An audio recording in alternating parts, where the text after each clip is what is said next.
teman-teman, Assalamualaikum warahmatullahi wabarakatuh. Perkenalkan, nama saya Bisa Titi dengan NIM 103240990. Baik, saya akan menjelaskan tentang apa itu jenis-jenisnya waqaf dan tanda waqaf dan wasol dalam Al-Quran. Baik, sebelumnya waqaf menurut bahasa adalah berhenti, sedangkan menurut istilah adalah menghentikan suara dan perkataan sebentar, atau menurut adat untuk bernafas bagi qori dengan niat untuk melanjutkan bacaan selanjutnya dan bukan berniat untuk meninggalkan bacaan atau qad'u. Secara garis besar, waqaf terbagi menjadi 4, dan yang pertama ada waqaf ittirori yang artinya terpaksa, dan yang kedua itu ada waqaf ihtidori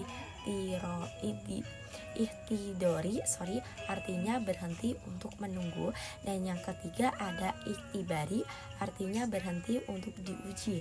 Yang keempat atau yang terakhir ada ikhtiari artinya berhenti pada kalimat yang pilihan.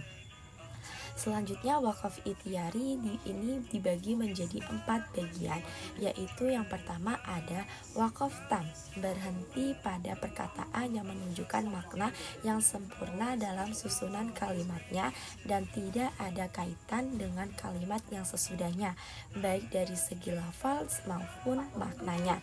Dan yang kedua itu ada waqaf kafi, berhenti pada perkataan yang sempurna susunan lafal atau kalimatnya atau i'rabnya, akan tetapi masih ada kaitan arti atau makna dengan kalimat sesudahnya. Dan yang ketiga itu ada waqaf hasan, berhenti pada akhir kalimat yang telah sempurna susunan kalimatnya, akan tetapi masih ada hubungannya baik dari segi lafaz maupun maknanya dengan kalimat sesudahnya. Dan yang keempat atau yang terakhir ada waqaf qobi, berhenti sebelum sempurna susunan kalimatnya, baik lafal ataupun bahkan maknanya. A few moments later. Baik guys, selanjutnya ada tanda waqaf yang terdapat dalam Al-Quran. Yang pertama ada waqaf lazim, ini artinya harus berhenti. Dan yang kedua itu ada al-waqfu aula yang artinya waqaf lebih baik.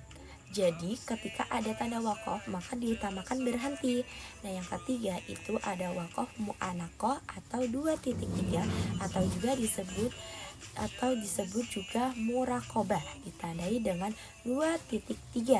Dan yang keempat ada waqaf jaiz, kalau tanda yang satu ini boleh berhenti, boleh juga disambung ya. Dan yang kelima ada al-waslu aula, artinya wasal atau bersambung lebih baik.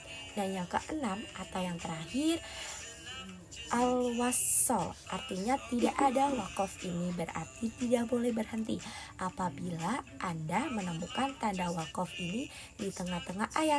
Sekian, terima kasih. Wassalamualaikum warahmatullahi wabarakatuh. Oke teman-teman, terima kasih sudah menonton video